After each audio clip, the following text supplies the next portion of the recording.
हरे कृष्णा। मैं आप सभी का स्वागत करती हूँ योग माया वॉइस में। मेरे पहले वीडियो को आप लोगों का बहुत प्यार मिला, उसके लिए थैंक यू सो मच। आज हम जानेंगे उन 4 बच्चों के बारे में जो हैं तो बच्चे ही, लेकिन सृष्टि में सबसे पहले जन्मे थे और जिन पर भगवान की बहुत विशेष कृपा है। आइए जानते हैं उनके बारे में।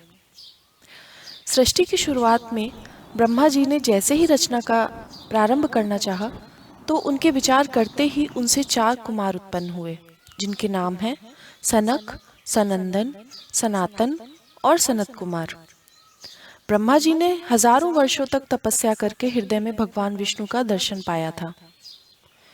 भगवान ने ब्रह्मा जी को ही भागवत का सबसे पहला ज्ञान दिया था। इसके बाद ही ब्रह्मा जी ने सृष्टि शुरू की थी।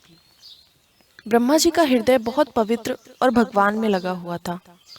उस समय ब्रह्मा जी के अंदर केवल सतोगुण ही था, जिससे जो 4 कुमार प्रकट हुए वे केवल सतोगुण के स्वरूप थे।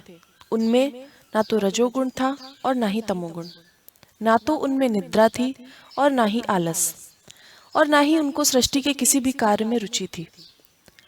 ब्रह्मा जी ने उन्हें आगे सृष्टि करने को कहा, तो उन्होंने ब्रह्मा जी की यह आज्ञा स्वीकार नहीं की। विश्व में ज्ञान की परंपरा को बनाए रखने के लिए स्वयं भगवान ने ही इन 4 कुमारों के रूप में अवतार लिया था। कुमारों की रुचि केवल भगवान के नाम, उनके गुण का कीर्तन करने में, भगवान की लीलाओं का वर्णन करने में और उन पावन लीलाओं को सुनने में ही थी। भगवान को छोड़कर एक पल के लिए भी उनका मन संसार की किसी भी चीज की ओर जाता ही नहीं। ऐसे सरल स्वभाव वाले विरक्त व्यक्ति भला सृष्टि कार्य में कब लग सकते थे? उनके मुख से हमेशा हरि शरणम यह मंगलमय मंत्र निकलता रहता है। वाणी इसके जब से कभी थकती ही नहीं। उनका मन हमेशा श्री हरि में लगा रहता है। इसका फल यह है कि इन 4 कुमारों पर काल का कोई प्रभाव नहीं पड़ता। वे हमेशा 5 साल के ही बने रहते हैं। भूख, प्यास, सर्दी, गर्मी, निद्रा, आलस, कोई भी माया का विकार उनको छू नहीं पाता। वैसे तो कुमारों का निवास धाम जनलोक है, जहाँ पर संसार से विरक्त और भगवत भक्त तपस्वी जन ही निवास करते हैं। लेकिन वहाँ पर सबके सब भगवान के दिव्य गुण और मंगलमय चरित्र सुनने के लिए हमेशा उत्साहित रहते हैं। वहाँ पर हमेशा अखंड सत्संग चलता ही रहता है। किसी को भी वक्ता बनाकर वहाँ के शेष लोग बड़े ही श्रद्धा भाव से भगवान का दिव्य चरित्र सुनते रहते हैं। लेकिन सनकादि कुमारों का तो जीवन ही सत्संग है। वे सत्संग के बिना एक पल रह ही नहीं सकते। उनके मुख से भगवान के नाम का जप, हृदय में भगवान का ध्यान और श्रवण में भगवत गुणानुवाद, बस यही उनकी दिनचर्या है। ये 4 कुमार सृष्टि में कहीं भी जा सकते हैं। पाताल लोक में भगवान शेषनाग के पास और कैलाश पर्वत पर भगवान शंकर जी के पास वे बहुत अधिक रहते हैं। भगवान शेषनाग और शंकर जी के मुख से भगवान के गुण और चरित्र सुनते रहने में उनकी कभी तृप्ति ही नहीं होती। कभी कभी किसी शुद्ध भक्त पर कृपा करने के लिए वे इस पृथ्वी पर भी आते हैं।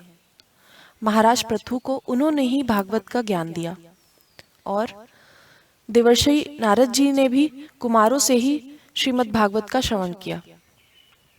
अन्य भी शुद्ध भक्तों को कुमारों के दर्शन और उनके उपदेश प्राप्त हुए हैं।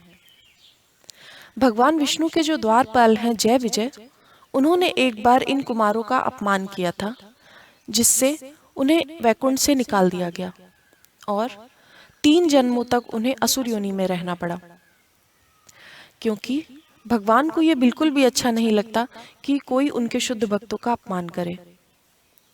सत्संगति मुद मंगल मूला, सोई फल सिद्धि सब साधन फूला। श्रीमद् भागवत के महात्म्य में लिखा है, अनेक जन्मों के किए हुए पुण्यों से जब जीव के सौभाग्य का उदय होता है और वह सत्पुरुष का संग प्राप्त करता है, तब अज्ञान के मुख्य कारण रूप मोह और मद के अंधकार को नाश करके उसके चित्त में विवेक के प्रकाश का उदय होता है। तो ये हैं वे 4 कुमार जो भगवान के परम भक्त हैं और भगवान की विशेष कृपा पात्र हैं। और इन्हीं से एक प्रमुख संप्रदाय भी निकला है जिसका नाम है कुमार संप्रदाय। आप सभी को ये कथा कैसी लगी, प्लीज कमेंट बॉक्स में बताइएगा। Thank you so much. Hare Krishna.